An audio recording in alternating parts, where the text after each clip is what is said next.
I'm gonna Oh, it I'm said gonna record recording. Zoom. Okay. I don't know. Hopefully, view speaker, view. We did get the message saying it's being recorded in Zoom. Yeah, yeah. So, why? Okay, pin to first screen. There we go. All right. A little bit of a wing and a prayer. I'm hoping that OBS is recording.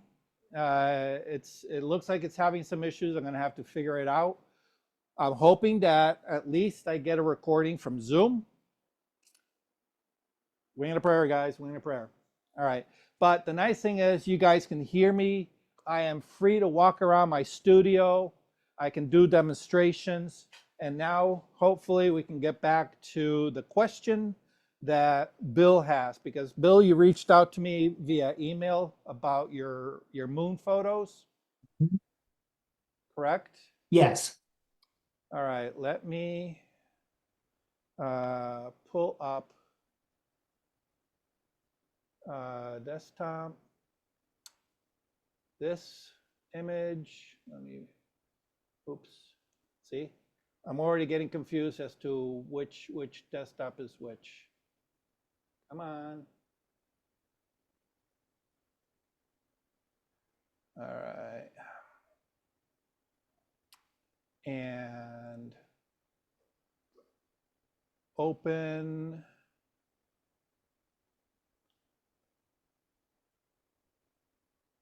Okay.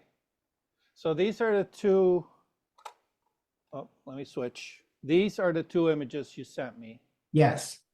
All right. So, and they're small JPEGs.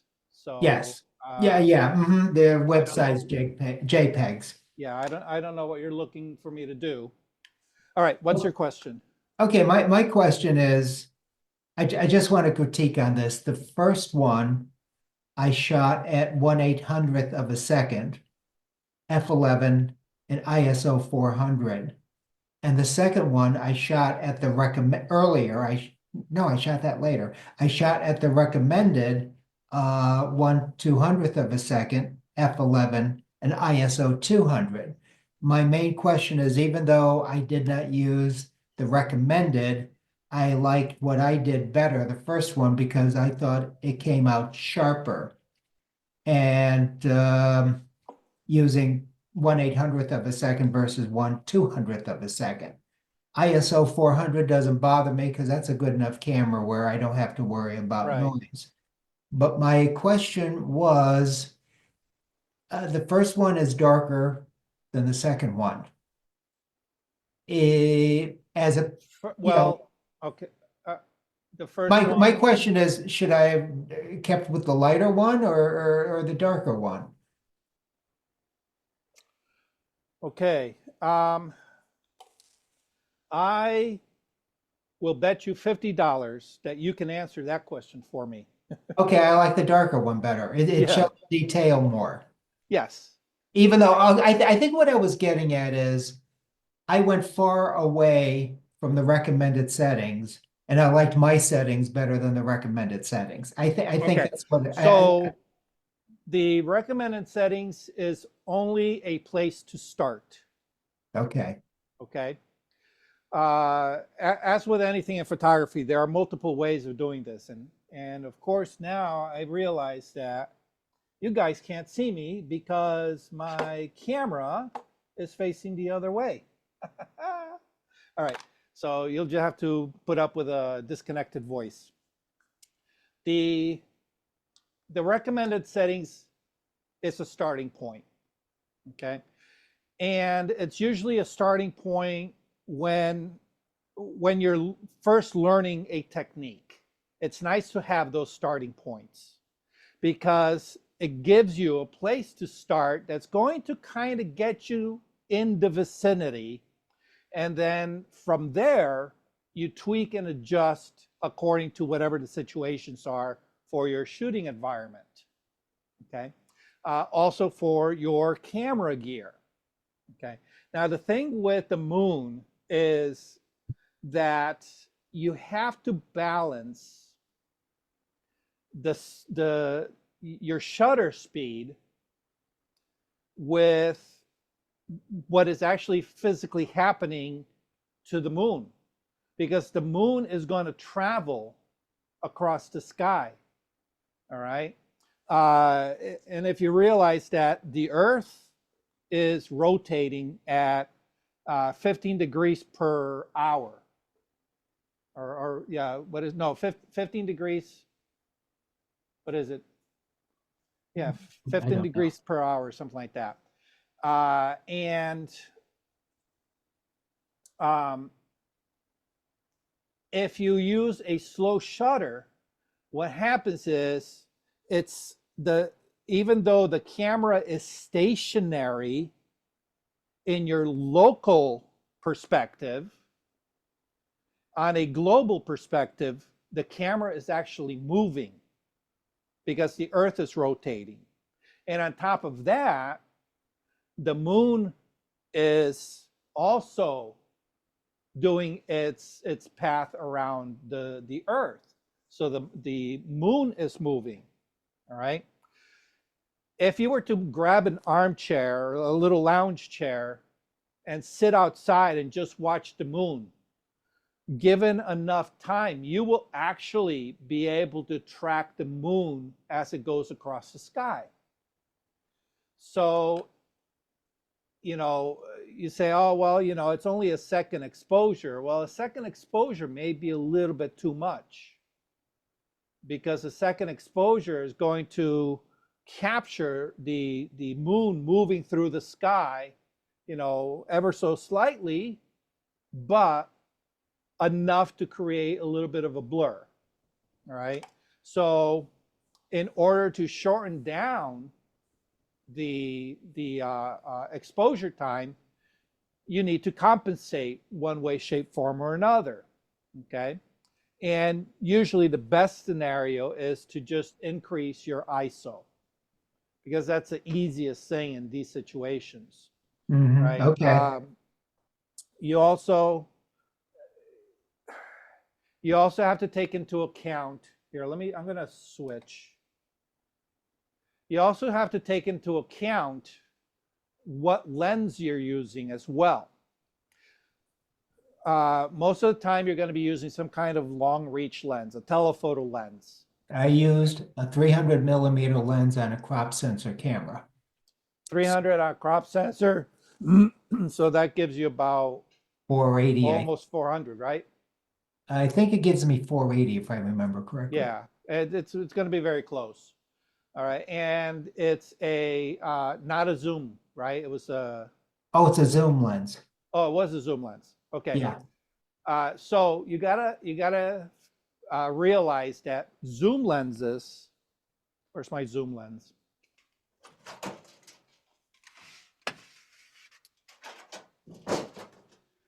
All right, zoom lenses have a sweet spot.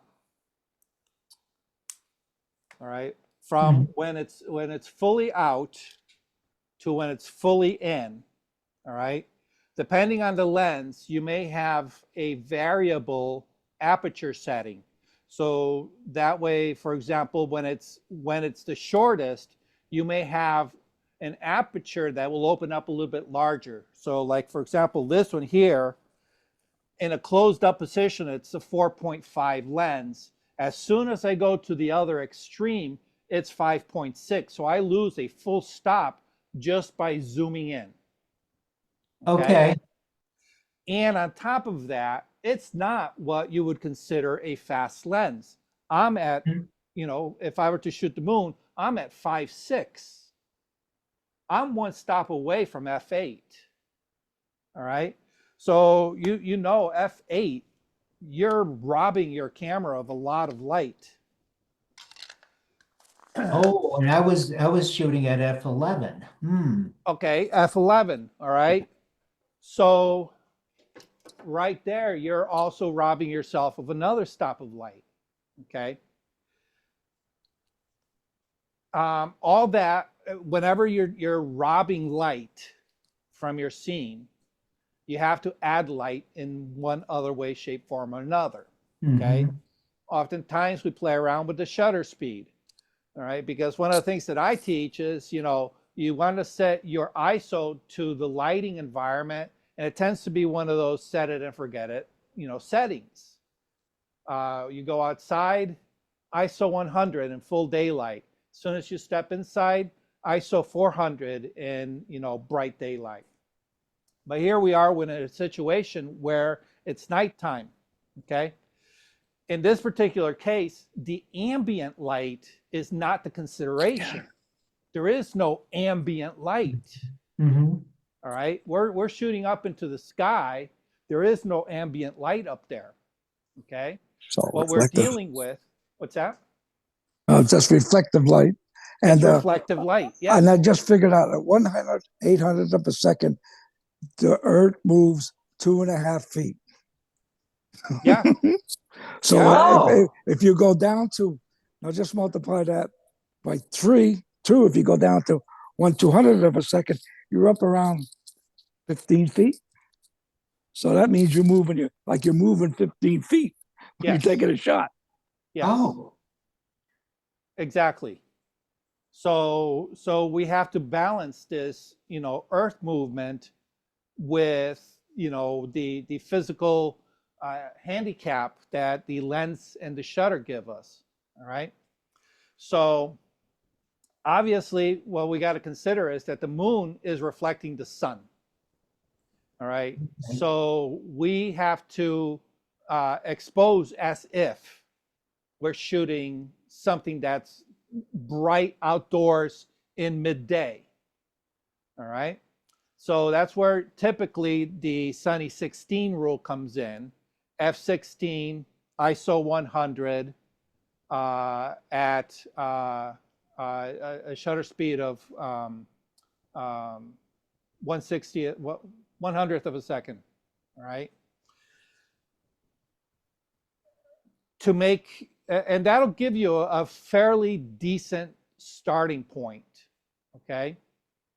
Um, if you find that it's not sharp enough, all right, then we have to adjust.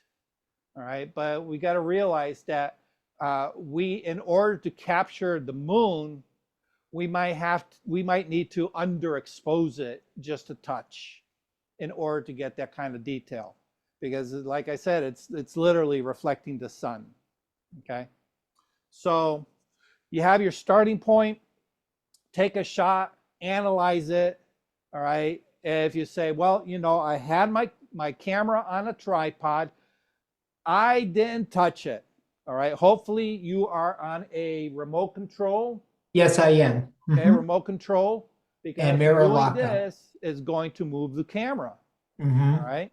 So I said, Oh, I'm on a tripod, I'm on a remote control, I'm away from the camera. I click and I get that, slightly blurred image. Well, listen to your shutter speed. How slow was that? Okay. We need to get that shutter speed up faster. Okay. mhm. So uh, the rule of thumb for a zoom lens, a telephoto lens, anything with reach, do you know what the rule of thumb is for shutter speed? Do you No, remember? no, I don't All right. remember. I'm sorry. The rule of thumb is your shutter speed needs to be at or higher. It used to be double, but Okay, it's yeah, now okay. whatever your range is, like Mhm. 400 millimeters. Yeah. You should be shooting at 400th of a second or higher. Do you know what somebody wrote on one of the forums about my camera, the D90, Hmm. the 90D? It said it likes a double for shutter speed. Yeah, yeah. Older cameras double the shutter, or double the focal range. Yeah. Newer cameras, especially with built-in stabilization, and they've gotten better. all right?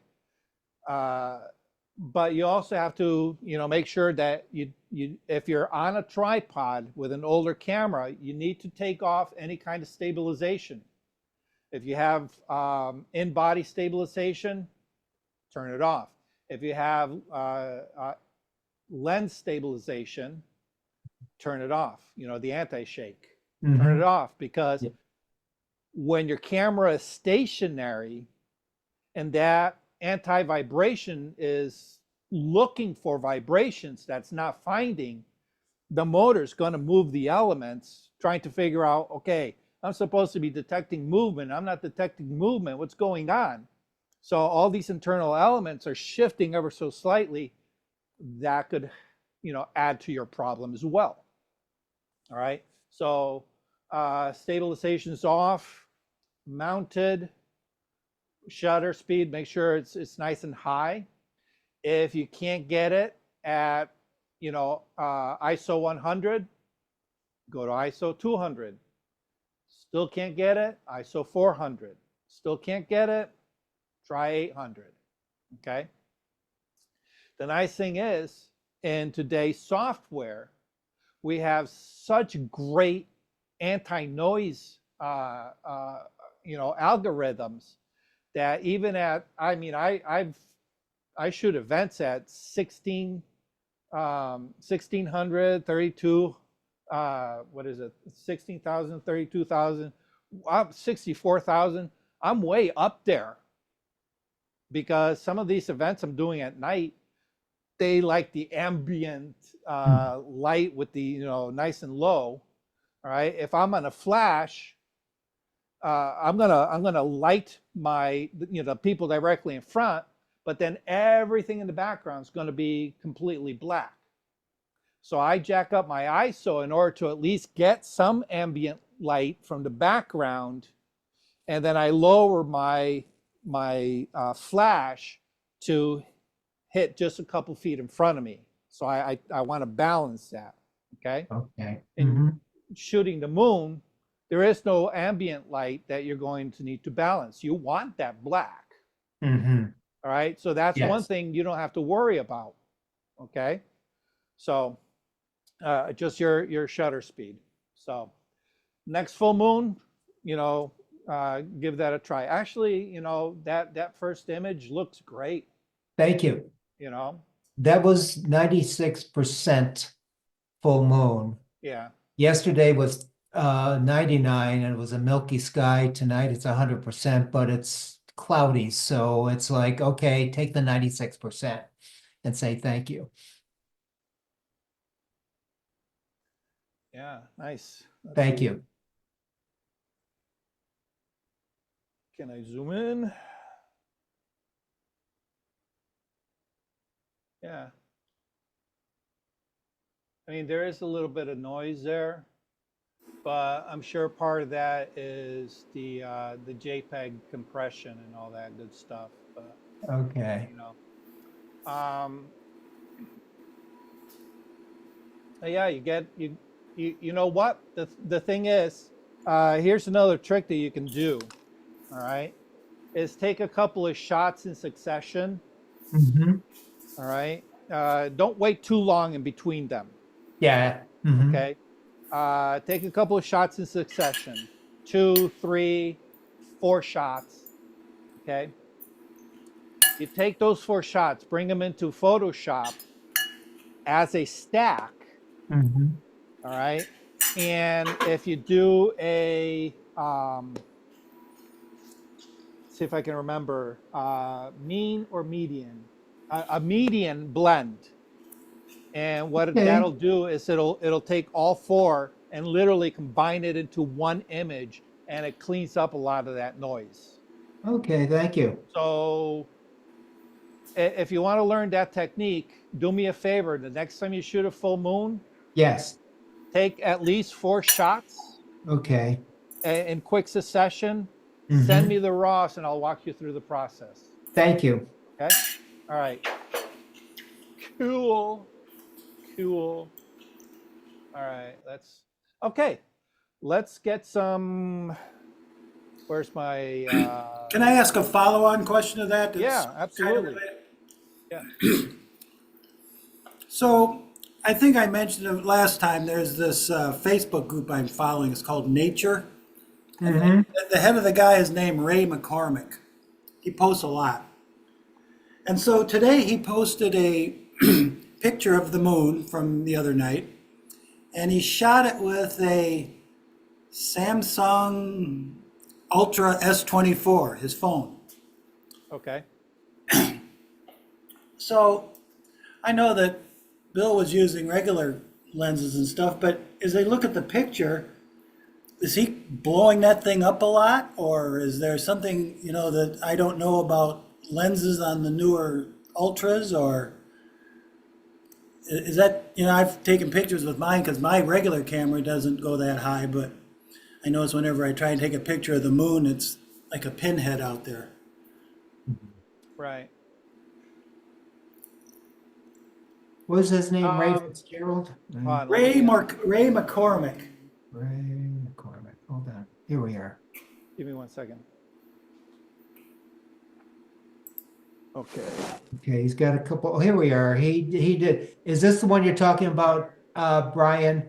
3 days ago, taken with his cell phone. Right, that one. Yeah. And it caught my eye because I have a Samsung S22. Mhm. And I thought, well, did they really improve the camera? Is he really good with Photoshop or Lightroom? That's a thought in passing, and I hadn't had a chance to reach out to him yet. Hmm. And I guess follow on to what Duck was asking about lens. If I were really want to go out and shoot some moon pictures or that type of thing, is a fixed lens camera the best? Well, okay. Here, I'm going to go ahead and share my screen for a second. That way I'm all set up for this. Where are we? Okay. What the heck? All right. So, when it comes to the technology of these lenses, okay,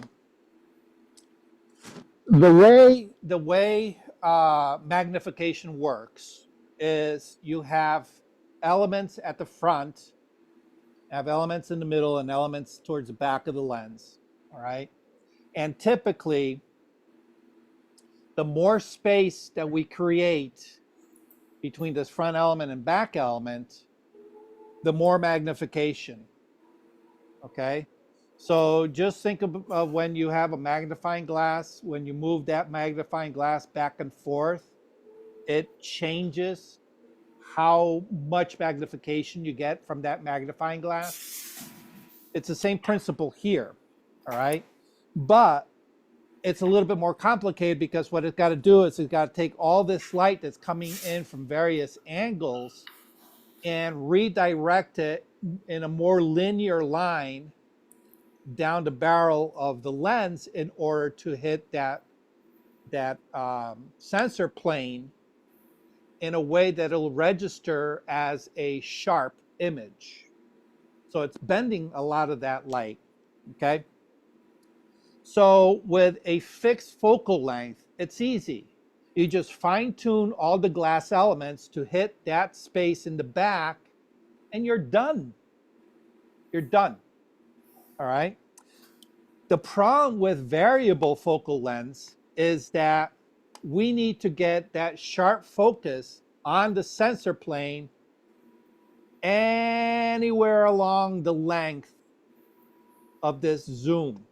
All right. So this is a 120 to 400 lens. So from 120, any variation between 120 and 400, it needs to be able to take all that light and focus it on that sensor plane. Okay. And at different magnifications. So the elements are doing a lot more work. There's a lot more calculation as to what's going on. Okay.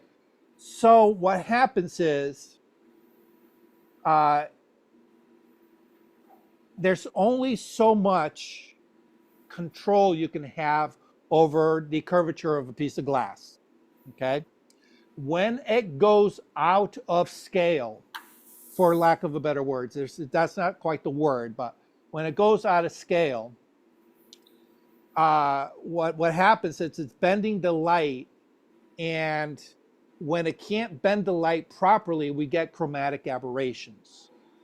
All right, and that's where the red, the green, and the blue the lights don't quite match up.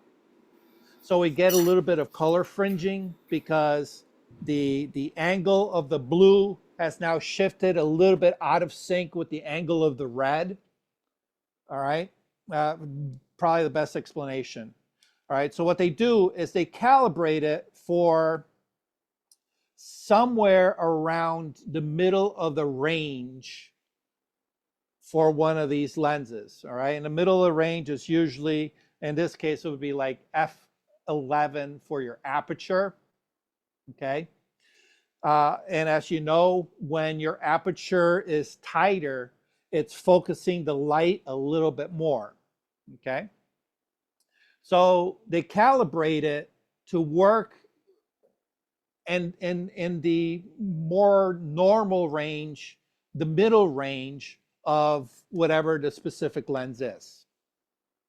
Okay, so what happens is they say, okay, well, at this end and at this end, we get the light starts separating a little bit because glass is not flexible. We can't get the curvature to shift in phase enough to correct for those errors when we are at this end or at this end, especially if you open that aperture to the biggest opening, which in this case would be, 4.5 or 5.6, depending on where the barrel is.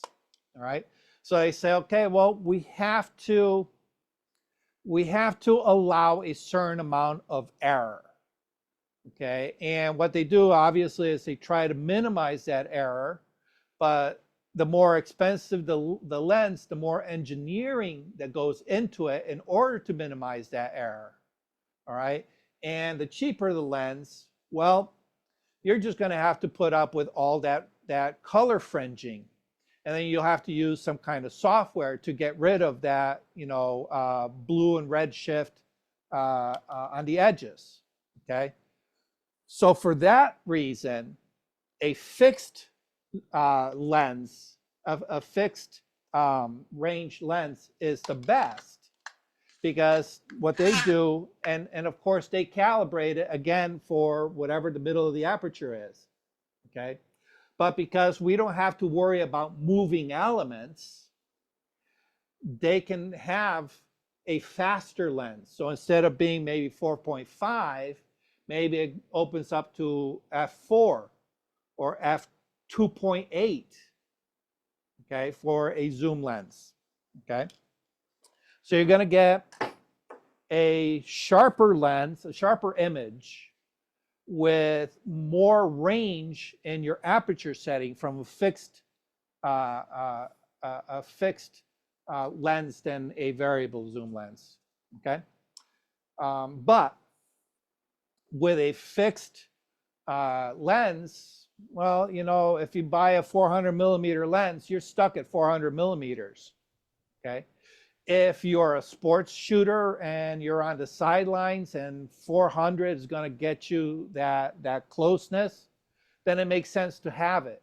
But if you're just a general photographer where you don't want to be carrying around 3 lenses at 3 different magnifications, then a variable zoom lens makes better sense. All right, make sense? Yes. Answers the question? Yes, thank you. All right, awesome. I Okay. have one more question. Well, it looks like OBS kicked me out of the recording. Says So you're recording. I'm hoping that Zoom will pick up the slack. Oh my God. All right. Anyway, let's play around with this. Let's see how this works, shall we? All right. I have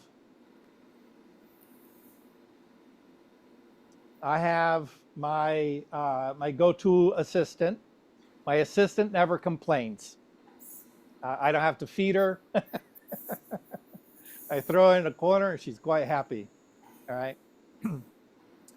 If you're ever looking to photograph people and you want to be able to practice without your wife or girlfriend or significant other, you know, bitching and complaining that you're using them all the time as your model, invest in one of these. I paid 20 bucks off of Amazon.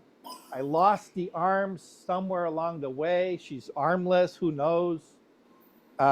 She came without legs. That's why it was 20 bucks. And she came in this nasty white plastic, which I spray painted. She looks a little bit blue. It's a rattle can gray. It's a little bit on the dark side, but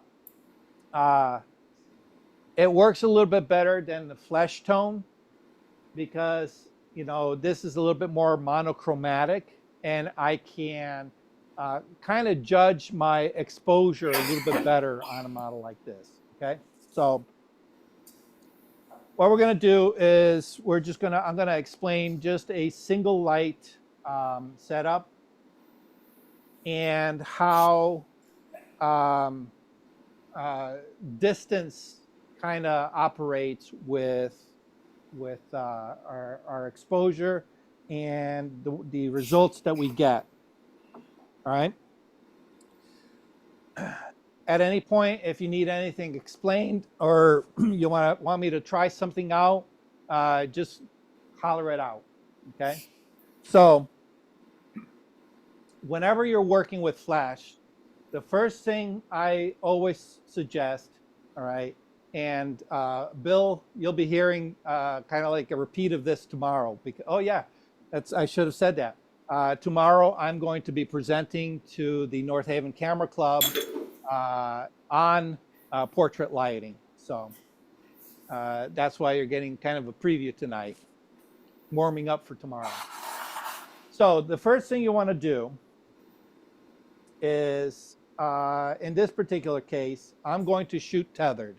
So I have the camera hooked up via wire to my computer, right? And let's switch it over. I'm going to come over here to File. Let's see, do we have, yeah, there we go. File, about a third of the way down, tethered capture, start tethered capture. Now, the way this works is I have the session name here. Let me go here. Session name. If you notice that I named it hashtag tethered. Okay, hashtag tethered. You can put whatever session name you want. What's going to happen is that every photo that you take during this session is going to go into a folder on your system that's called, oh, there we go. I'm getting all discombobulated. Called tethered. All right. So what I do in order to make it easy for myself, I just have a folder called hashtag tethered. I never change this. Everything's going to go into that folder. And then when I'm done with the session, I just move it to a different location. Okay. Let me get rid of this. Okay. You have your naming templates. You can, you know, name the files whatever you want. I just keep it to custom name and original file. And typically in the custom name, I will put my client name. All right, so if my client is John Doe, I'll put John Doe. And that way, every file that comes off the camera is going to be renamed. But I want to keep the last 4 numbers that are assigned by the camera. I'm going to keep those because I use those as reference numbers. Okay. If you don't want it, you can just do, file name, and it's going to take whatever the file name the camera assigns, it's going to assign it. Okay. Now it's going to create that folder. All right. And what you're going to do is you're going to say, all right, where do I want that folder to reside on my system? All right. Now you guys know all my images go into my photos folder. Okay. And it goes the same for all images that I shoot tethered. So in my on my E drive, I have a folder called My Photos. It's going to create a folder called #tethered. Okay. And it's going to put all the images that I take during this session into that folder. Okay. What information? Well, I want all my copyright information and any keywords. Let me get rid of that. That was my previous client. Any keywords, usually keywords that are associated with your client or whatever it is that you happen to be shooting. So if you're shooting still life, maybe a couple keywords, saying, hey, this is still life, what kind of still life you're shooting. Is it for a portfolio, whatever it is, okay? So that's pretty much how you set this up, and then you hit OK. Then it's going to give you this bar. This bar allows you to control your camera. And you can see that I have, my camera is hooked up, and it's telling me what camera. You can have multiple cameras, all right, but you can only control one at a time. You can only shoot with one at a time, but you can have multiple cameras set up. So you can have one like as your main camera and maybe a second camera as an overhead. And you can very easily switch between the two and, take a shot from the main camera. Go ahead, click down, select your overhead camera, take a shot, and then just cycle back and forth, okay? Rather than moving your camera around all the time. You have control over your shutter, your aperture, your ISO, and your white balance. You also have the ability to put in a preset, okay? So if you have a preset that you want to use as you're shooting, you can do so. And you can see that I have some presets that are custom designed for my clients for when I do work. I also have a bunch of, all my editing presets are available. So any editing preset you can put here, okay? In this case, I am not going to use any. I'm just going to take straight off the camera, no presets, okay? Now, the nice thing is that depending on what you're shooting, what project you have in front of the camera, there's so much that you can do with the camera, all right? So you start taking photos and you say, okay, well, I want to start applying some presets that are going to apply across the board, all right? So you guys know that whenever I import images, I tend to apply the same presets to all of my images, a little bit of sharpening, a little bit of, vibrance, things like that. So you can start building those, all right? So you say, okay, well, I'm shooting this product for my client, and it's predominantly red. It needs to be a very specific red. All right, so you can come into Lightroom and you can say, okay, for this, we are going to, I don't have an image here, but we're going to go into our color mixer and use our point color, and I'm going to sample a color off of what I shoot, and we're going to tweak it. I'm going to save that as a preset, and then I'm going to come back here and apply that preset for each subsequent shot.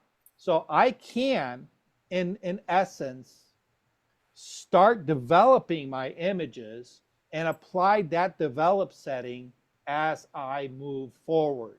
Okay? So let's see. What do I want? I don't really have anything. So I'm just going to go Adobe default for now. Okay? All right. Any questions about starting your tether session? Right. And I just move it out of the way so I can pretty much keep this area here free for me to look as I shoot. Okay. All right. So let me do this. Let me do desktop. Okay. Okay. Oh, where? Whoa, which way? Which way? This way. This way. This way. This way. Okay. This is going to be weird. Back left and right. Okay. The first thing you want to do is you want to establish your base frame. All right. I have overhead lights. Okay. That in any studio situation, you don't want to. Well, no. Let me before I open my mouth and insert foot. Okay. You want complete control over your lighting situation when you're working in a studio. All right. So if you do not have a lot of bright lights that are going to influence your subject, all right, you want to keep the lighting situation, the ambient lighting situation under control. Now, if you're shooting by yourself, yeah, you can probably turn off all the lights, but now we're going to run into issues because the camera will want some light to focus, all right? And if you turn off all the lights, one, you can't see. Secondly, the camera can't see. But we don't want bright, bright lights, all right? So fortunately, these aren't very, very bright. I do have that backlight on. Normally, when I shoot in my studio, I turn that off, but I want you guys to be able to see back there, okay? So the first thing we want to do is we want to establish a base exposure. The base exposure that I want is a black frame so that none of these lights are affecting my image, all right? So I'm not going to use any flash. I just want to use ambient, all right? And we have to make some decisions here, okay? Now, with a flash, we have a sync speed, all right? Meaning that the shutter speed cannot go faster than a certain level, otherwise we get banding, all right? And most modern cameras, we've gotten to the point where sync speed can be anywhere about 200th of a second, some cameras 2/50th of a second. Older cameras, it was about 1/60th of a second. Those of you who remember shooting film, it used to be a 60th of a second, all right? So we've gained quite a bit. We went from 60th to 1/60th, and now we're about 2/50th, all right? This particular camera, the sync speed is 200, so I do not want to go above 200, all right? We can go above 200, but then we have to use other techniques with our flash and all that good stuff, okay? So that sets one of our parameters. okay? Second parameter, which I probably should have started, is our ISO, all right? So what's the rule of thumb for ISO? Typically outside, bright light, we want to be at 100. As soon as we step in, it goes to 200, all right, when we're using ambient, all right? But in this case, we're using light that we're going to introduce with artificial light, or flash, all right? So that 400 rule kind of goes out the window, okay? But depending on the power that's available from your light, you may want to be at 400. So if you're working with like a speed light, you may want that extra oomph that 400 is going to give you, because it's going to allow the sensor to absorb light a little bit easier, okay? For this, I usually go at about 200, ISO 200, okay? That gives me a little bit of a leg up, but I am working with pretty powerful flashes, all right? 400 watt seconds, so I'm not lacking power, all right? But I also don't want to overwork my system, okay? So that leaves us with our last setting, which is our aperture.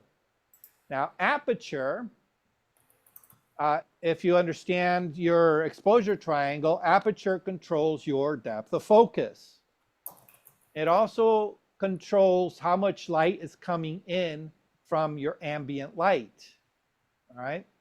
Well, in this particular case, when we're using flash, the light is so fast that that aperture could care less about the light. The light is coming in so fast that the aperture, I'm sorry. Yeah, so the aperture doesn't read the ambient light, okay? So when we're dealing with available light, it understands ambient light. When we're using flash, the flash is so fast that it overpowers our ambient light, and our aperture could care less about ambient light. So what happens is our aperture now allows a certain amount of light from our flash source, okay? So we can control to a certain extent the amount of energy the camera is recording from our flash, okay? But it's also tied to our depth of focus. That does not change whether we're using ambient light or flash. Depth of focus is depth of focus. It doesn't care what light we're using, all right? So now we have to make an artistic decision as how do we want to record our subject? Do we want a nice deep depth of focus, or do we want a shallow depth of focus? Now, what you decide to use is going to be very dependent on your lens. Some lenses are better, and you can do, you know, let's say 2.8. Well, 2.8, the focus, the focal plane is going to be so small that, you know, if you focus on the nose, your eye may be out of focus ever so slightly. And then when you get to the ear, well, the ear is completely out of focus. So we may not want that very narrow focal depth of focus. We might want something more. Rule of thumb for me is for portraiture, typically you want to start 5.6, f8, maybe even f11, all right? I tend to go to 5.6. That works for me. It's arbitrary. You pick whatever you want, okay? So I have my camera already set for 5.6 because that's pretty much where it stays when I do headshots. So now I have my settings. ISO 200, shutter speed 200, aperture 5.6, okay? So now what I'm going to do is I'm just going to take a test shot. It's going to bring it over to Lightroom, and you can see that because I have my overhead light, it is registering. It's registering. Okay. Now, we can discuss what's going on here, but I'm not going to get into that topic right now. What I want to do is I want to cancel all that ambient influence. So I can do one of two things. I can go over to the light switch. I can turn off those lights in the back. Okay. And oh yeah, you guys can still see, right? That's still visible. Yeah. Yeah, okay. All right. Everything looks hazy, doesn't it? It looks hazy. I'm gonna have to, oh, I know why. Hold on. Let me bring this, there we go. That's why the overhead light was reflecting off the lens. See, it pays to be a photographer and understand what is happening with lenses, even little ones. Okay, so we turned off that backlight. I'm gonna take one more test shot. It's gonna come up on our, there you go. We're still getting a little bit of influence. I could go ahead and turn this off. I'm not gonna bother. What I am going to do is I'm gonna go from 5.6 to f8.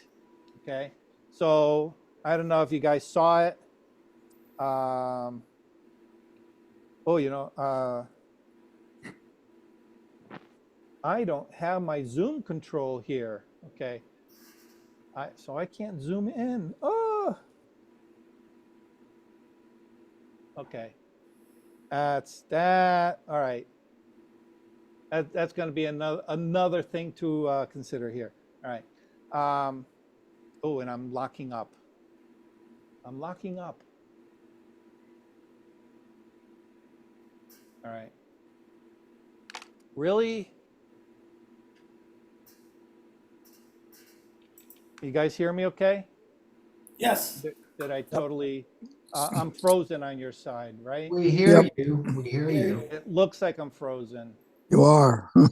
Ah, frig, what the heck? What is going on here?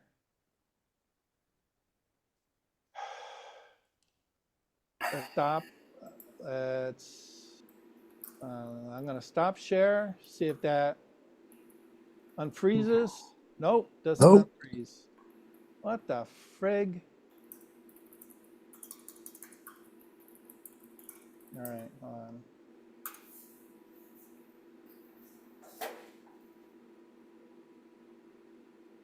I am frozen.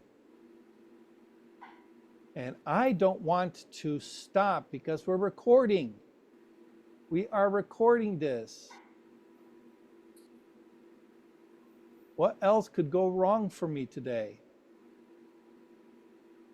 I knew this was going to happen. I knew we were going to have some problems.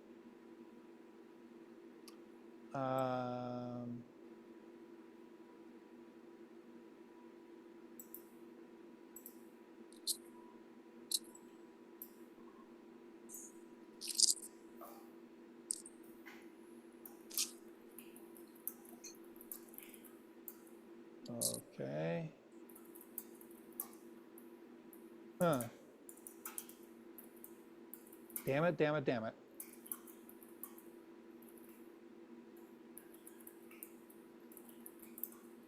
Pause. Resume. What the heck's going on here?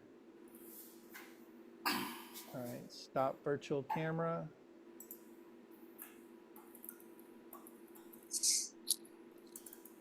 I'm doing some quick troubleshooting here, and I bet you anything it's OBS that's doing this, isn't it?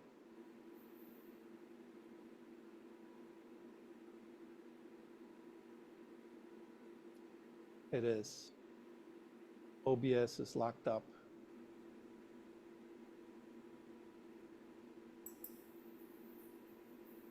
Huh. That's weird.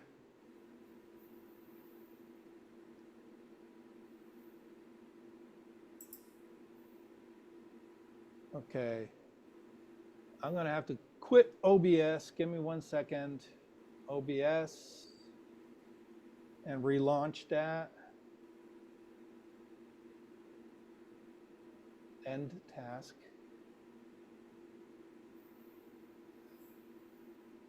Relaunch.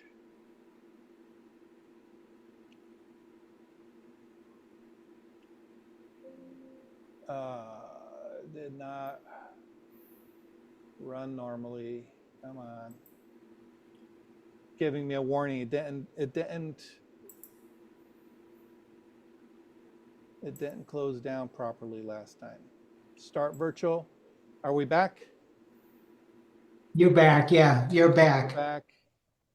All right. Let me go share full screen. There we go. Holy Christmas. Hey, at least I did it without having to break the recording. What a pain in the ass. Okay, note to self, I got to figure that out. Okay. All right, sorry about that, guys. All right. So let's go back to the desktop here real quick. You can see that there is a little bit of influence down in, obviously in this area here. We can see a little bit. But is that critical? No, not really. All right. What happens is that typically any ambient light is pretty much going to set your level for your shadows. These are dark enough, all right? But of course, as we introduce more light, that new light is also going to influence our shadows, all right? But in this case, it's not that critical. All right, so let's go back here. Let's get this desktop going here. All right. So we took our initial test shot. I'm okay with the way it looks. We know that the room lights are really not influencing our scene. So now what I want to do is I want to introduce our light. So I'm going to go ahead and turn this on. The remote on top. I'm going to do a quick test. Okay. And it's firing. And then now we have to figure out, what do we set our lights to? Okay. Well, if you have a light meter, okay. Now your camera has a light meter, but it's a reflective light meter. That means it's going to, whatever light is hitting your subject, it's going to reflect into the camera, and you're able to make your adjustments. But that's ambient light. When we have flash, that's a momentary light. The camera can't read that. So we need something that will read a momentary light. And we have, right here, right? I have this little light meter, okay?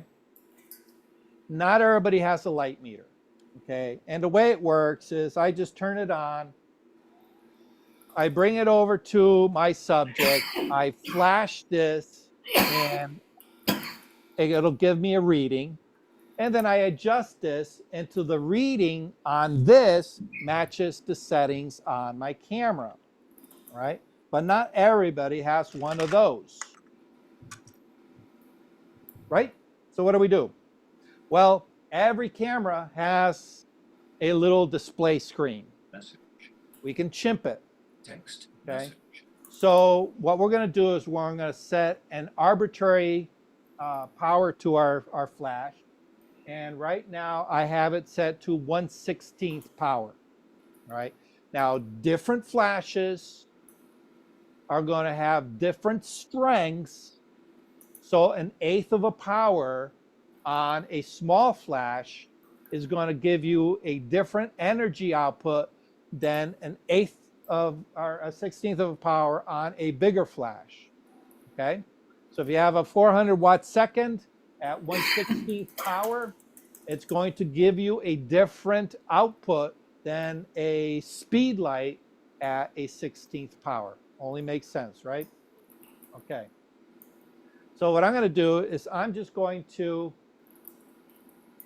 not even going to bother about positioning my light. I'm just going to take a test shot. Okay. And it's going to give me a result.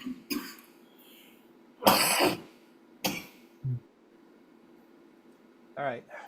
And now we can say, okay, what, and I didn't even focus. What is, how is this light affecting my subject? Okay, we need to make some decisions here. All right, can you guys hear me okay? Yes. I just realized that my wireless, there we go. There we go. Okay, my wireless wasn't on here. All right. Okay, so now we have to ask ourselves, okay, where do we position this, and what power do we set this at in order to get a good image of our subject? And this is where a lot of people start having a hang up, because what is good? What is proper? What is the best? Okay. And unfortunately, it's very subjective. It all depends on what you want to accomplish. And a lot of people like, well, I really don't know what I want to accomplish. Oop, let me switch over. I don't know what I want to accomplish with my subject. Okay. Well, I'll give you some starters. First is, what is the true tone color of your subject? All right. We all have, everything has a natural color to them. I'm white. I'm pretty pasty pale white. Okay. Some people have olive skin. Some people have dark skin. Some people have even paler than me. All right. If we're talking about shooting flowers, well, it could be a red rose. It could be a yellow, a white daisy. It could be a yellow daffodil. That is the base color of your subject. Okay. There is a certain luminosity that we expect, that we consider proper. All right. A proper exposure. Okay. What is that proper exposure? The proper exposure is one where it represents that true tone value in a normal, natural way. Okay. So what I'm going to look at is, I'm going to look at all the areas. All right. All the areas that the light hits. And I'm going to ask myself, is that overexposed, underexposed, or properly exposed? Okay. So if we, let me switch this over. If we zoom in and look at the skin tone, all right, the one thing I notice is, well, she's not as blue, which I guess is a good thing. All right. So what that's telling me is my camera's a little on the warm side, which I don't mind, because most skin tones can benefit from a little bit of warmth. Okay. And something like that, in all honesty, can be color corrected in post. All right. But if color is a consideration, well, then you're going to have to, make sure you get the colors properly, right? But what I'm going to look at is all these areas that are lit by our light, okay? We have certain things that we need to consider, okay? So for one, we have, actually, oops. Come on.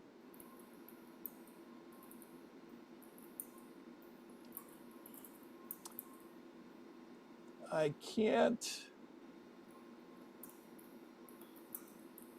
This left and right thing is going to kill me. All right. We have these areas here, all right, which is kind of like a neutral luminosity, all right? So this you would consider probably your base tone or your mid tone, all right? Or your true tone value.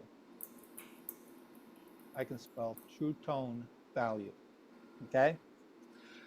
This is what the skin tone looks like under a proper exposure, okay? Then we have our highlights. Oh, let's get rid of that. Highlights, or our specular highlights, all right, or specularity. And then we have our shadows. Okay? So these are three things that we can now control. All right? But the key important one, of course, is our true tone value. We want to get this so that it looks natural, so that it looks normal to our eye. Okay? And if we look at it, oh, wait a minute. Let me turn that off. Go back.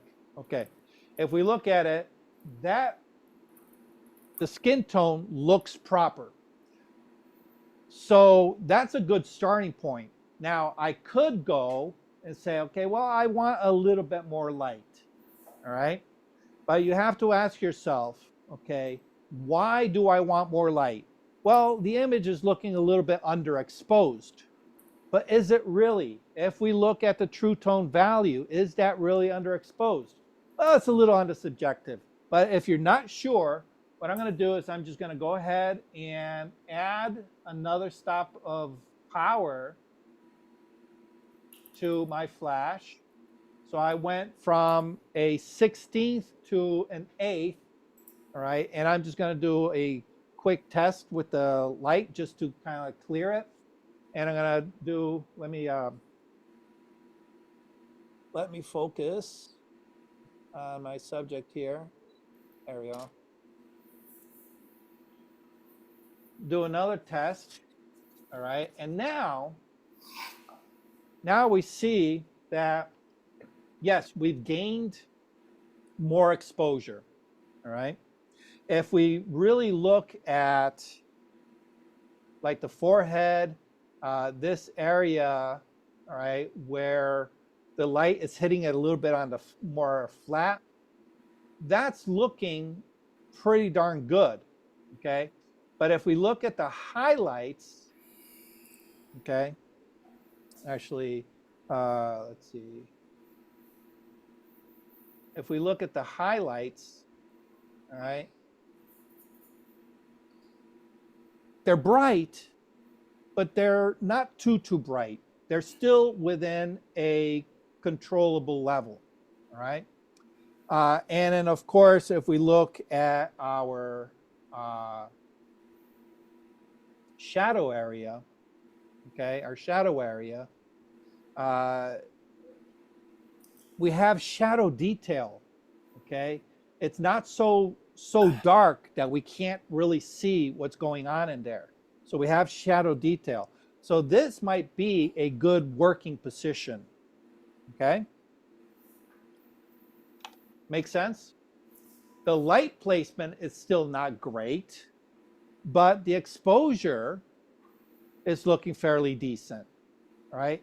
And we got there in 2 steps, all right? We took the first shot, we analyzed it, we said, okay, hey, it's looking a little underexposed. Let's make a change on the power, bring it up. So now let's bring our light around, okay? Now, I am about maybe 2.5, 3, about 2.5 feet from my model, all right? And this is a fairly large modifier. So what I want to do is I want to keep the distance to my subject about the same, but I want to bring this around a little bit to the front of our subject, okay? Let's fix your hair there, dear. All right, and we're going to take another shot. All right, and now we notice that we've gone from, actually, let me do these side by side. Okay. We noticed that in the first shot, we were pretty much split lighting, where in the second shot, we're starting to see a little bit more of her face. All right. And if we look at all the light, highlights, all the, we have a lot going on here, but in particular, her face, that's the important part. It's looking really, really good in this second shot, okay? All right, and there we go. All right, so we have our light looking pretty good. Now, at this point, we're just going to fine tune it. All right, you can see that because we shifted the light around to the front, we went from the background where we had kind of like this area here, kind of a little bit in the dark. All the light is coming here, okay, because we have our modifier here, all right? As soon as we bring it around more to the front, we're getting more light on that background, all right? So now we have to make decisions about how we want to control our light, all right? If the background doesn't matter, this is a good position, okay? All right. And then at this point, we might say, okay, we're good to go. I can now go ahead and work with my model, all right? Now, one of the things that I found when I was first starting to learn Flash is I would watch a demonstration like this, okay? And I got to where I needed within 2 steps, okay? But that comes from experience, all right? But the one thing that I want you to walk away is what it is that you need to look for in order to get to where you want to be. All right, again, the important part is what is the true tone color, what is the true tone exposure of the subject that you're trying to photograph. That's the important part, okay? Take a random shot, just a test shot. Take a look at it, on your large screen. You can do it on the small screen. I would suggest, be careful because the little screens can lie to you, all right? But zoom into a section of the skin, all right? More importantly, if you can, pull up the histogram, all right? Pull up your histogram on your image. Where's our histogram here? Okay, because that will tell you all right, exactly what's going on, okay? And in this case, you'll see that the majority, if we look at this, let me switch this over.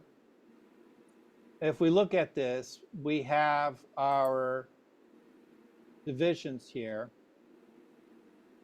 okay? We have our blacks and we have our whites. Here, hold on, Control Z. Let's go to, all right, we have our blacks, we have our whites, we have our midtones, okay? We have our shadows and we have our highlights, okay? Where along that spectrum does your subject reside, okay? In this case, it resides in the midtones, all right? I purposely spray painted her face, okay, to be as close to our midtones as possible so that I can use her as a guide, okay? But you have to realize that everybody's skin texture is going to be a little bit different. Somebody who's a little bit more paler is going to be a little bit more reflective. They're going to fall more. All right, so this is our current model right here, okay? Me, I'm going to fall somewhere in here, okay? Nobody that I know of ever falls into this category or in this category, all right? The darkest skin complexion may encroach here, all right? But those are few in between, okay? Most everybody is going to fall into this range right here, all right? So what does that mean? That means now we can go to our develop setting, all right? And if we hover, let me zoom in here. Okay, oops. If I hover over this area, all right, you're gonna see all these numbers. Okay, let me go. See, right. I want you to watch this area here. Okay, as I hover, it's going to give me an RGB value. All right, and it's from 0 all the way up to 100%. Okay, I wish it was, you know, let's see, show percentage. Okay, there we go. All right, from 0 meaning absolutely no luminosity, which is black, all the way up to 256. Okay, 256 is pure white. Okay, so here we have, and 180, what is 185, 187 is our midtones. All right, so you can see that we are just slightly darker than midtone. Okay, our midtone is 185. This is right here. Let me think that. That's our midtone right here. Okay. So if somebody is Caucasian, just hover over their skin, read where it falls on that, on here, and you'll be able to dial it in. All right. And I'm sure you guys got questions, because this is a crazy concept we're getting into. This is advanced shit. All right, you guys asked for advanced stuff. Here it is. Okay. All right. Everybody grasping this to some level? Some level, yeah. Some level. Some okay. level. I don't expect you guys to grasp it, 100%. Like you guys heard me say, learning this stuff is like building a puzzle. You get these little aha moments when these puzzle pieces come together, and you go, aha. But right now we're just like kind of getting a sense of, all right, these are all the red pieces, these are all the blue pieces, these are all the yellow pieces, okay? So these are all the yellow pieces, okay? I don't know if you ever heard of Ansel Adams and the zone system. Yep. Okay. Yep. Black and white did a lot of it. Yeah. Yeah. Mhm. So the zone system comes into play uh, uh, primarily in two areas: out in the field with the camera, and in the dark room With the with the dot. chemicals. Okay. Now the zone system does apply here. We got to tweak it in order to, be usable for the digital age, but the fundamentals are still the same. All right. So with the zone system, what Ansel Adams said is that what you want to do is you want to set your settings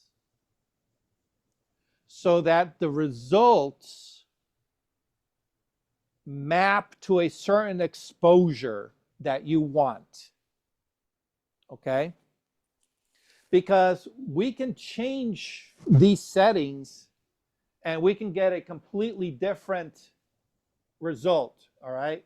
So here, I'll show you what I mean.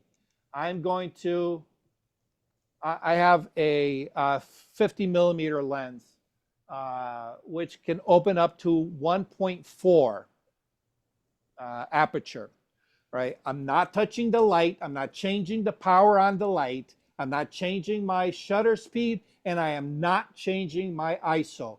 All I did was I changed my aperture to its full wide open, and I'm going to take a shot. And I want you to see what it does to our exposure. All right. It blew it out.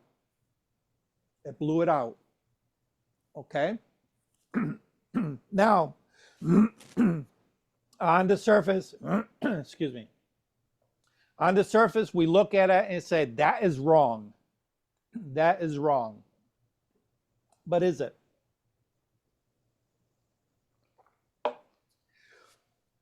We can say it's wrong. Oop. Let me get to this side. We can say it's wrong, but that term is subjective. Because if that's the look I wanted, actually right here, if that's the look I wanted, then that's correct. You may not agree that it looks correct, but if that's the result I wanted, that's correct. Thereby, it's a subjective term, okay? Now, obviously, I don't want it all blown out like that. But now, if we look at the skin tone, all right, we analyze it, and let's say this was your first frame, all right, and you say, ooh, that's awfully bright. Now we have to make decisions. We're going to make decisions on the amount of energy that's hitting our subject, all right, because what we want to do is we want to bring that overexposure down into a manageable point. So what we are doing with the settings of our camera and the settings on our flash is we are bringing the settings to map to a specific exposure in that within that range. Okay, what is the range? Well, the range is between bright white and the blackest black. All right, and Ansel Adams, mapped it out to 11 exposures from 0 to 10, 0 counting as pure white, 10 being pure black. All right. So what he does is he maps it and he says, well, the way we look at the natural world, very specific things, very specific colors map to a very specific part of that color gray, of that grayscale, all right? And in this case, because our mannequin is fairly close to middle gray, just a little bit over middle gray, I now have a target. I have a target where I want the true tone value to hit a very specific point on that on that histogram.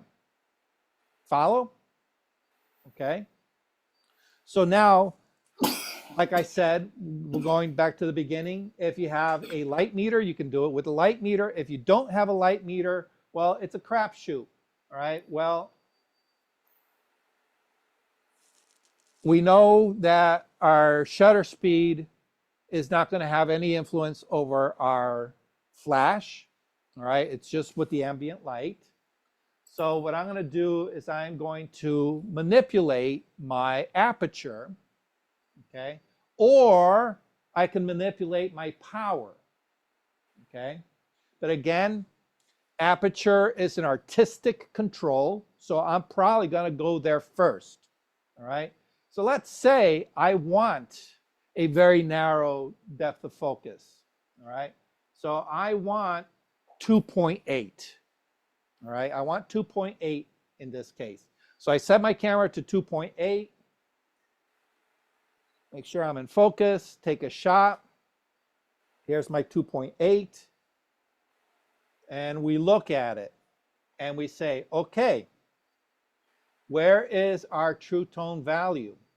All right, our true tone value is where the light is hitting the skin tone most directly. Okay, and we can see this does not match reality at all. This is way too bright. Okay, this is hitting somewhere over here on our histogram. We should be more over here. So to go from here to here, what do we have to do? We have to underexpose because we're going from white to black. So we're taking our exposure from bright to dark, okay? And we're bringing it from bright to dark, so we need to underexpose it, all right? I want 2.8, okay? I want to keep that. So now we're there, we're at 2.8. We need to bring this down, so what do?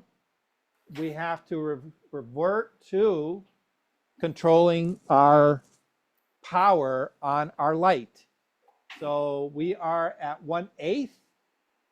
I am going to go down 1/16 will give me one stop less. 1/32 will give me two stops less.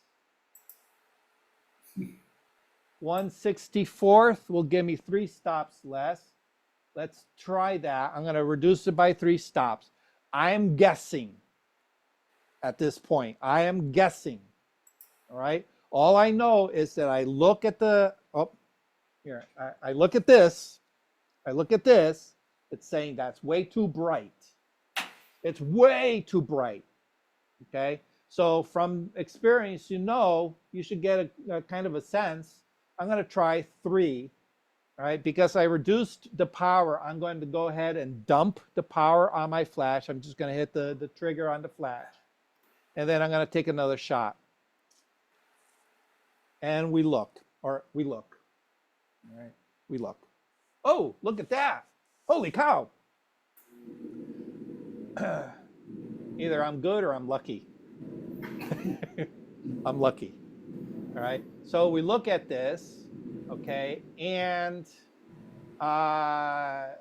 we can argue. You're frozen again, Duck. What's that? Oh my God. You're frozen again. What the heck? Why? All right, I am going to have to figure this out because this is This is not ideal. Yeah, see, and it is OBS. It's OBS that's doing this to me. All right, give me 1 second. I'm going to have to.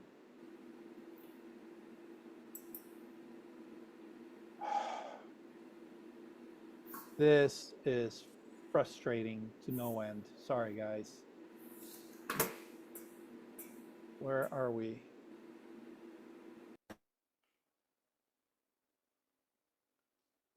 OBS.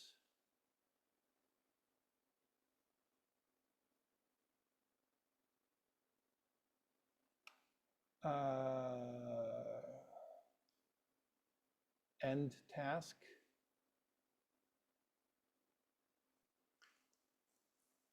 Start it again. Run normally. Yeah, it's OBS is not liking me today. There we go. We should be back. Desktop. Oh, I know why. Let's go to full screen preview. Desktop. Chat. Okay, there we go. All right, back to desktop. Okay, we are back. Let's hope. All right, so now we look at our true tone value, and then we have to make a determination. Do we like that? Does it hit our target? Okay, so if we look at the histogram, all right, again, I want you to look at the area underneath here because that's going to give you the numbers, okay? We know that the true tone value of this should be somewhere around 180, all right? Okay, and it's probably a little bit higher. Okay, so the higher the number means the brighter it is. The lower the number, the darker it is. Okay, so we're at 200. Okay, so make a determination. Is that workable? Okay, or do you want to be more on target? Okay, we're very close. We're very close, right? So we can say, okay, well, no, it's a little bit on the bright side. It's a little hot. Let's reduce it. How much? Let's try a third of a stop. So I'm going to go back to my my remote here. I'm going to reduce my power. We were 1/32, right? 1/64 and 2/3. So take another shot. Let's try reducing that down a little bit more. Set, dump the power, take another shot. Okay. There we go. That's looking a little better. All right. Now we are at, oh, look at that. We are hovering around 200 to 190. All right. I'm okay with that. The highlights obviously are going to be a little on the brighter side, but they're not clipping. Okay. They're not clipping. As a matter of fact, if we look, let me go over here. If we look all the way here, you can see that our whites are just to that corner. Okay, that means our highlights are not clipping. All right, but if we look over here, we can see that our shadows are. Our shadows are. Okay, everybody with me? So now we have to determine, okay,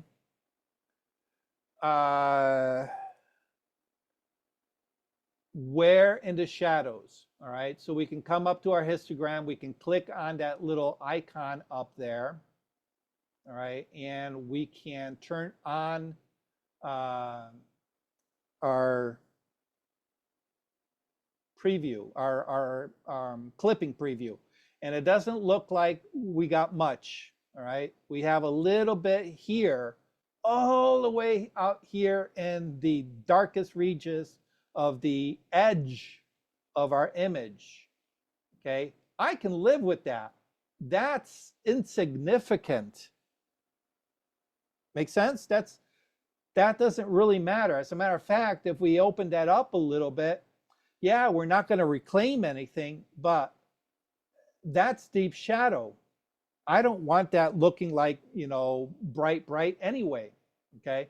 But I am a little concerned on the shadow side of our model, all right? This is where it's critical, all right? And we have a little bit of clipping in the hair.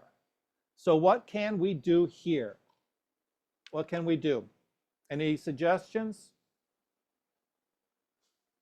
Who's got an idea? How can we prevent clipping on that side of her head?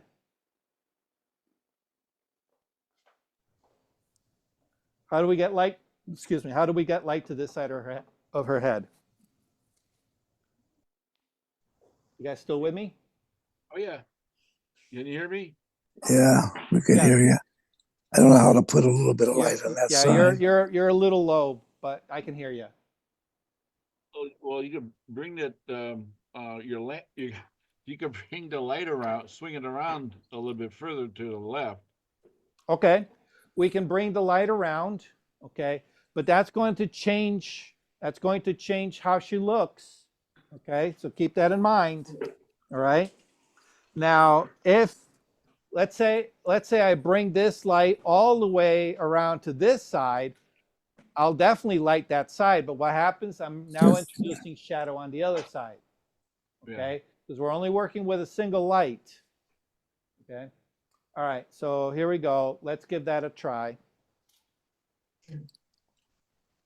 No. All right. Let's see here. Let's move this out of the way a little bit. Okay. And now if we look, okay, we moved, well, maybe we moved about a foot. Okay.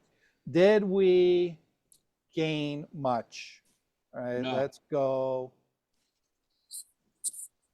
Let's take a look. All right. We didn't gain very much. All right. Actually, I think we opened up a little bit more. Let's see, this one. Okay. But not my bunch. Okay. So we would need to really move that light around quite significantly. Okay. What's another way we can introduce light on this side? How can we introduce light on this side? Open Little up reflector. Reflector. There we go. We could also add another light, but I'm feeling kind of lazy, so we can add a reflector to this side. Okay. Let's see. And how far can I get my reflector in before it starts, the camera starts seeing it? Right about here. All right. Let's see if I can do this. I'm going to bring the reflector. I don't know if you guys can see me. I'll bring it in close so we can see it in the photo.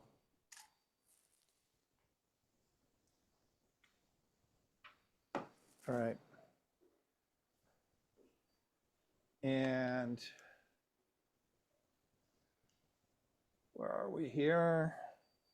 D. All right. Well, it opened up a little bit. We can actually see texture. Okay. So yeah, the reflector was a little bit further away from our subject than we would want, but it did open up. All right. So if we were to compare the two side by side, let's zoom zoom in. Oh. And let's see.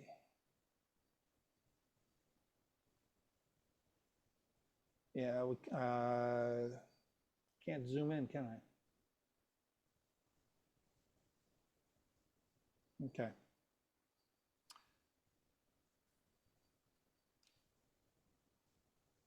Zoom, no, it's not going to allow me to. All right, so there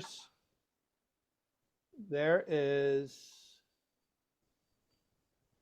one and the other. All right, so you can see there's a, I don't know if you guys can see it. Oh, hold on, sorry, my bad. Let's try this. All right, this is with the reflector, this is without the reflector. All right, you can just see a little bit of texture here, but as soon as we put the reflector in, we can see all this texture. Okay, now we can start going crazy and add a light in order to really open that up, but we now have the knowledge that there's enough texture there. Let me switch. There's enough texture available, okay, where we can open that up in post. We can use Lightroom, we can use Photoshop to really bring out a little bit more of that texture where we want it, all right?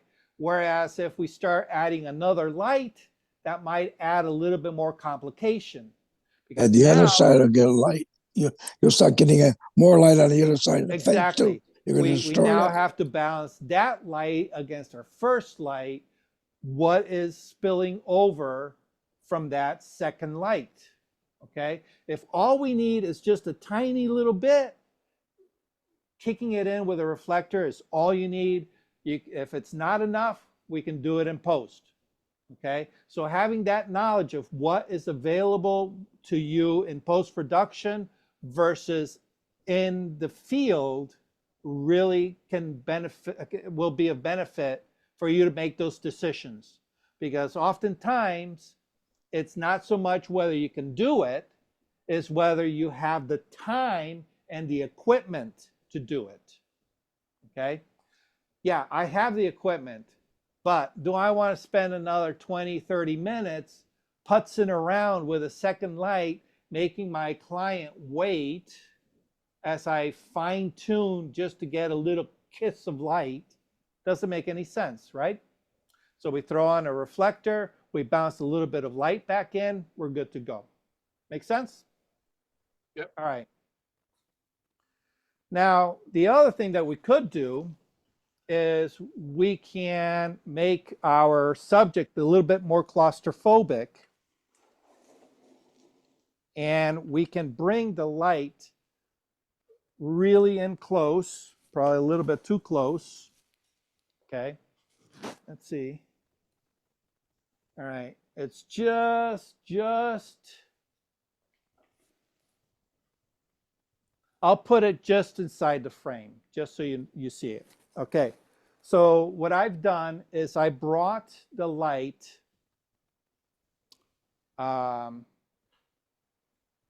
let's see if I can illustrate this. Okay, let's see if I can illustrate this. Here's our background. Here's our subject. Okay. We had the modifier here.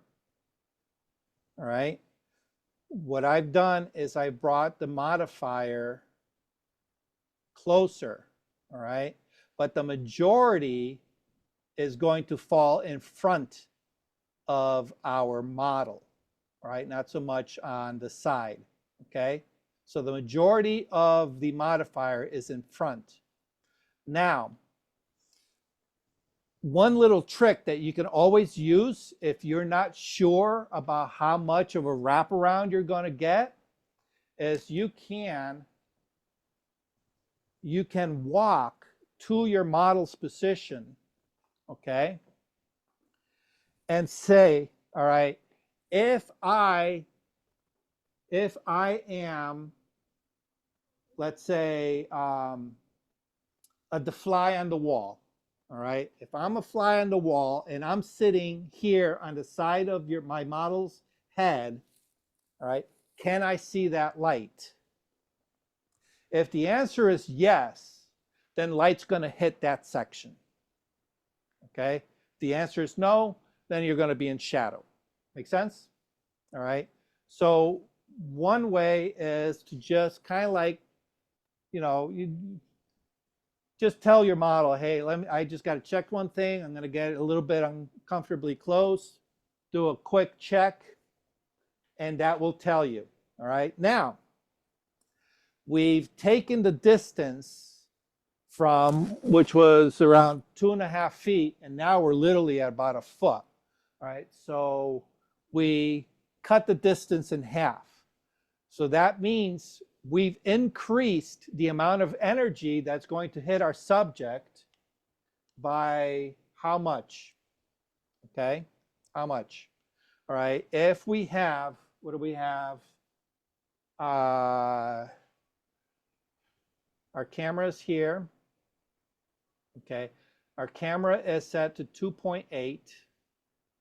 Okay, and our power back here was excuse me, 1/64 and a third. All right, 1/64 and a third. All right, was when it was back here. All right, how much have we gained in power as we move forward? Anybody venture a guess? I couldn't guess. About a stop, maybe a stop and a third. Stop and a third? Okay. All right, this is where having an understanding of the inverse square law kind of helps. All right. We actually gained a lot more. Okay. Now, do you need to know the invert? Oh, hold on. Let me get rid of that drawing. Do we need to know the inverse square law? We should have a basic understanding. All right. And what do I mean by basic understanding? Well, I brought it in closer. That means it's going to be a lot brighter.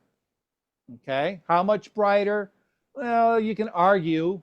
All right, if you can do the calculations, awesome. Okay, but if you don't know the calculations, let's do an arbitrary reduction. Let's go. We're at 1/64 and a third. Let's go to 1/28 and a third. All right, dump the extra power and take a shot. Okay, and we take a look at it and we see that, oh yeah, it's not quite in the right position. Let me bring it forward a little bit more. Okay, take another shot. Okay.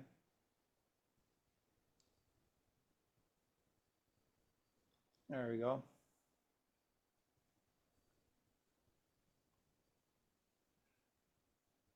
Yeah, probably not enough. We need a little bit more. So you might be right. That might be about a third. Okay, so let's go 1/28. Take another shot.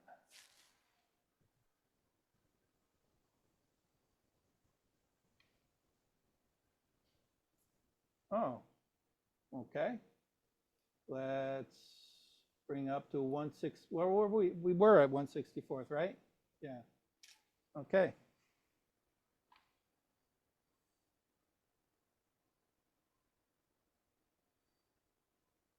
All right.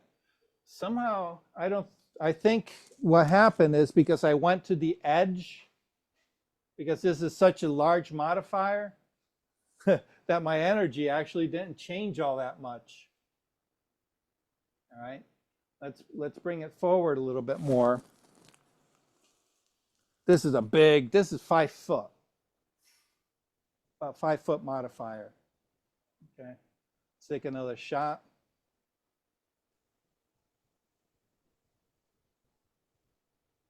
All right, okay. All right, we noticed something really, really odd here. Okay, really, really odd. Okay, what did how are we doing? Oh, we're at end of our time. Okay, so what was the prediction? All right, the prediction that we would get a little bit more wraparound. Okay, yeah, we kind of sort of get there.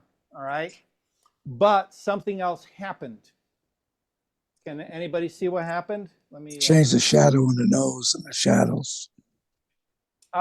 Yeah, we have more light hitting her face. All right. If we look at the shadows here, let me swing over to this side. If we look at the shadows on her face in comparison, where were we before? I think, oh yeah, we were right here. All right. Okay. We actually have more open, we have more light happening. Oops. We have more light here than we do here. Okay. All right. So the prediction was, all right, by moving it closer, we're getting a bigger, we're going to get a little bit more of a wraparound. Okay. But with the inverse square law, something strange happened. Okay. We actually have to reduce the power down a little bit. All right. But we shifted the light away from the background. All right. So now we've robbed light from the background. We've concentrated the light a lot more. All right. So what's happening is that we've deepened the shadows on the shadow side. All right. We've deepened the shadows on the shadow side because even though we think, okay, well, if we bring the light closer, we're going to get more light all over the place. What actually ends up happening is the complete opposite. Okay, because now we have a faster fall off, meaning that the amount of energy that's coming out is being concentrated more on the light side of her hair, or of her face. All right. We have all the light hitting here, and we're having more shadow on this side. Yeah, but you don't have the reflector on that one. We don't have the reflector, true. Okay. But what I was trying to do, the prediction was, if I bring this light source closer and more in front, I would avoid the use of the reflector. That was the prediction, right? But we're getting something completely different. All right. And the reason we're getting something completely different is because of our inverse square law. Okay. So, oops. So the closer we get, all right, less light energy is coming from our light source. Okay, means that it's going to travel a shorter distance before it starts decaying. All right, so that means we're going to get a lot of energy up close to our light source, and then it's going to start really, really falling off and getting dimmer and dimmer and dimmer.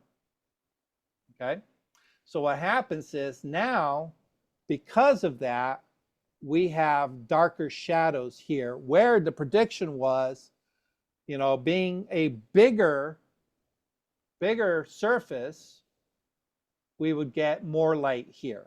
Okay, All right, so how can we resolve that? Well, if bringing it closer is going to actually rob us of light, what if we bring the modifier back even further? Okay. Well, again, we'll need to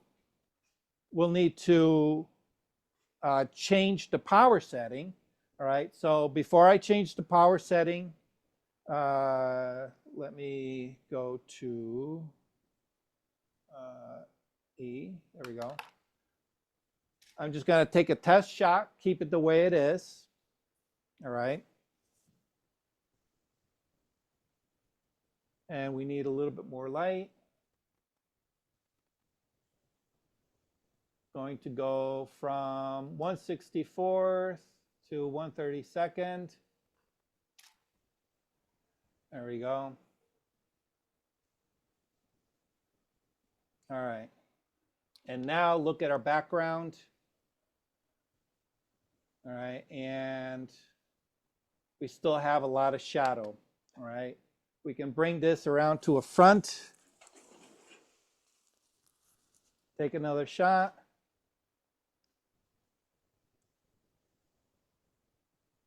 There we go. And now we have light hitting the side of her face, her head. Okay? There we go. But we also have a lot of light on our background. So if we were to compare that with this one where it was up nice and close, you can see the difference. Okay? You can see the difference, right? All right, so hopefully you learned a little bit something about light placement and how fall off kind of can really screw things up and how to analyze predictions based on the reality of the shots that you take and then adjusting accordingly. All right. Hopefully some of that made sense. Did any of that make sense to you guys? Yes. Yes, no, maybe? Yes. Okay. Absolutely. All right.